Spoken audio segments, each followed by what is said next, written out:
Hey, what's going on, everybody?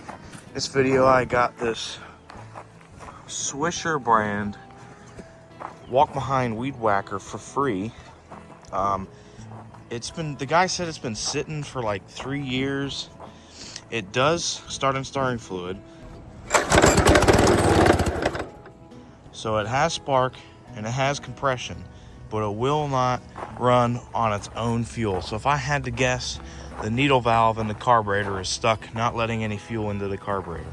Let's get this in the garage and get tearing into it.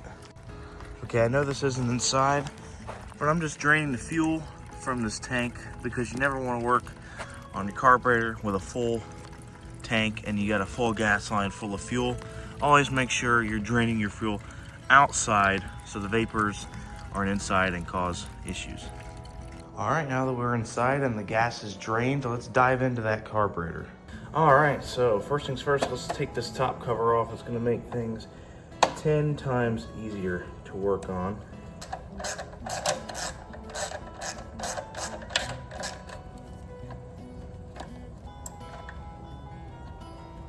All right, there's that bolt, and then this comes off. Next, take this air filter cover off here. There you go. I took the air filter out of this previously and threw it away because it was really nasty. All right, next we have to take this cover off here.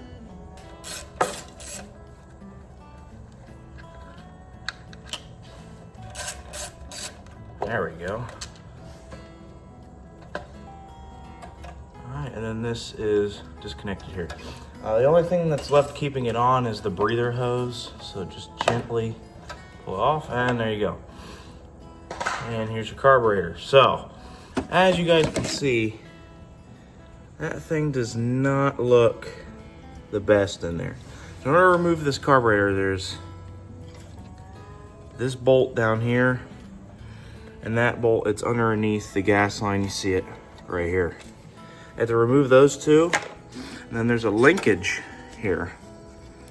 Once your carburetor is off and the gas lines are disconnected, you have to twist it so this comes out.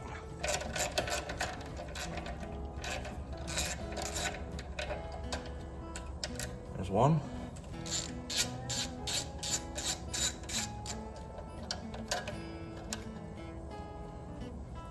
And there's two.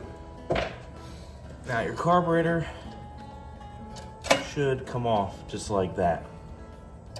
Now these gas lines, so you have to remove this gas line, then twist this linkage off.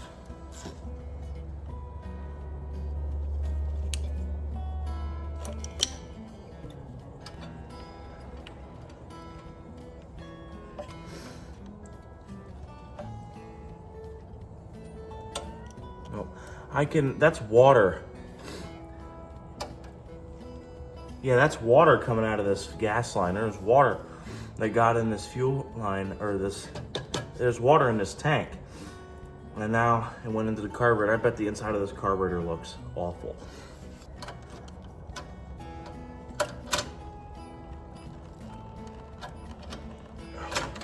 Whew.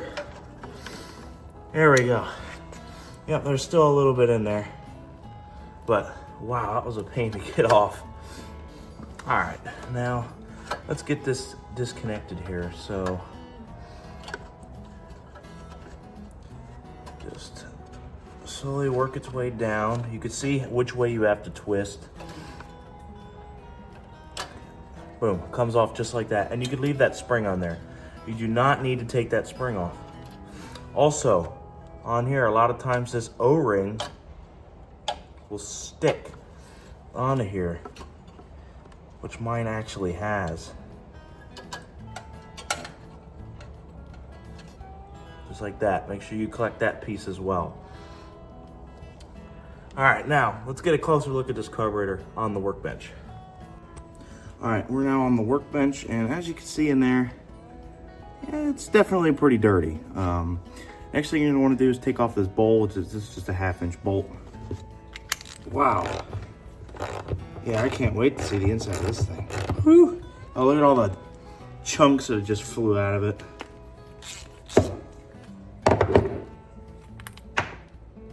Oh, Wow, that's the main jet. Wow. Yeah, no. Ooh. Oh. Oh, nasty. Nasty. Look at that carburetor. And I was right. That needle, here, hold on. If I can get it. See that needle? Right there. My camera focus. There we go. Needle is very stuck. It won't move. Wow. That's one of the worst carburetors I've ever seen. Whew. Look at all the stuff that's flying out of that. Next, you want to take this pin out, if it will come out, which I don't really know. There's a pin here. This right here, you have to pull this out next. Oh, okay, it came out. We're lucky. Oh, the needle is so stuck I can't even pull the float off. A small flathead. You get in there to the needle and just slowly, oh, there it goes. A little bit, it moved a little bit. Oh, this is bad.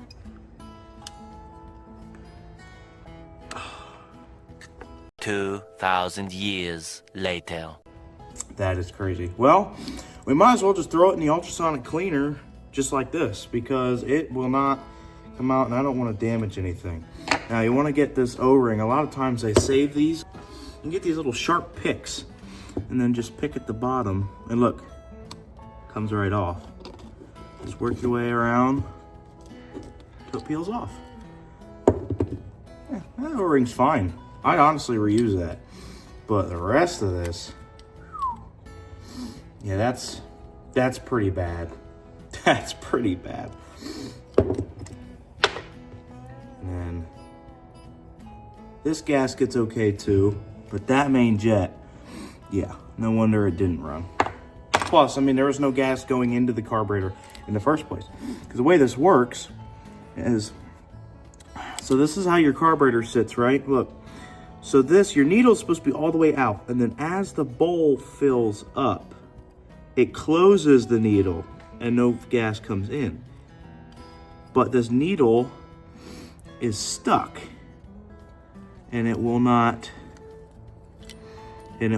come out. So I'm gonna throw this thing in the ultrasonic cleaner.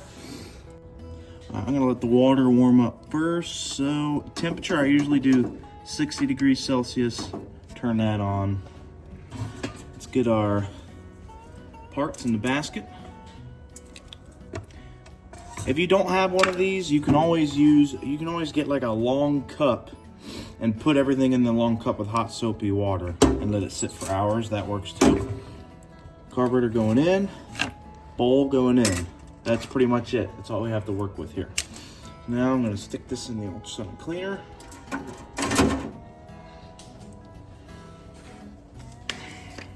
Put our cleaning powder in.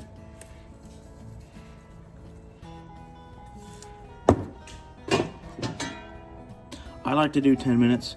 I'll see you guys when it's done. All right, the parts are now done in the ultrasonic cleaner. Let's see how they turned out.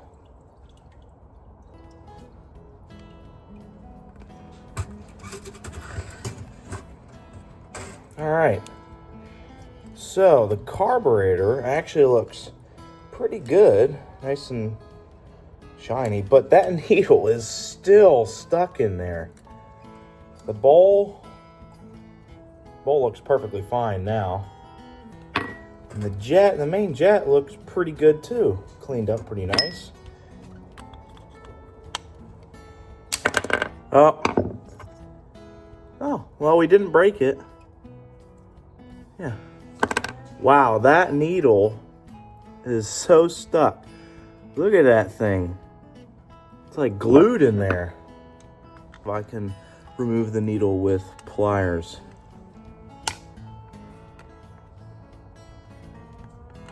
"2,000 years later."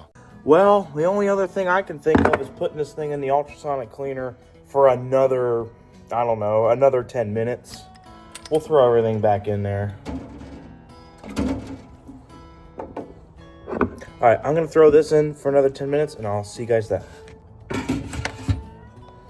All right, we are back after a second clean. Wow, that's looking pretty good, actually. Okay, so I threw our bowl and jet in there one more time. I mean, that's spotless. Only thing, it's just like stains. So I don't have to worry about that. The jet looks a lot better. Still can't see through to the other side in that little hole, but definitely is pretty good. We can clean that up with a wire wheel. And here's the carburetor itself,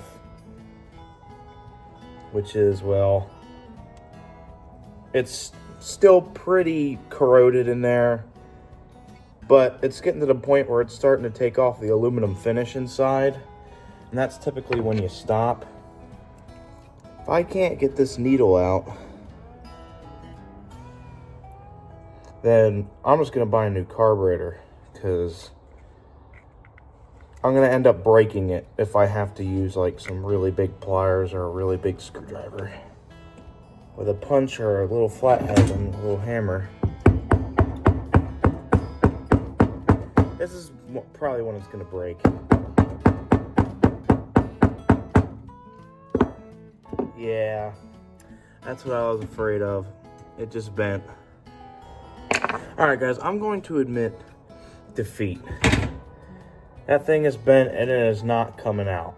So, this is when you order a new carburetor, like a cheap one off of Amazon, because I mean, even if you can get this out, this needle out, it's the insides, you're gonna have to get a new seat, and that might be damaged inside as well from this being just shoved in there for all those years sitting. But yeah, I can't even get that needle out without doing something drastic, and you can't save it now. So the best thing to do now is just save the parts you have for another project, buy an Amazon carburetor for like 15 bucks, and then get your machine running. But, well, I'm gonna conclude this episode here. If you guys want to see part 2, leave a like and a comment. Part 2 is going to be me ordering a new carburetor and putting it in that machine. But, alright, well, thank you for watching, and I'll see you guys in the next episode.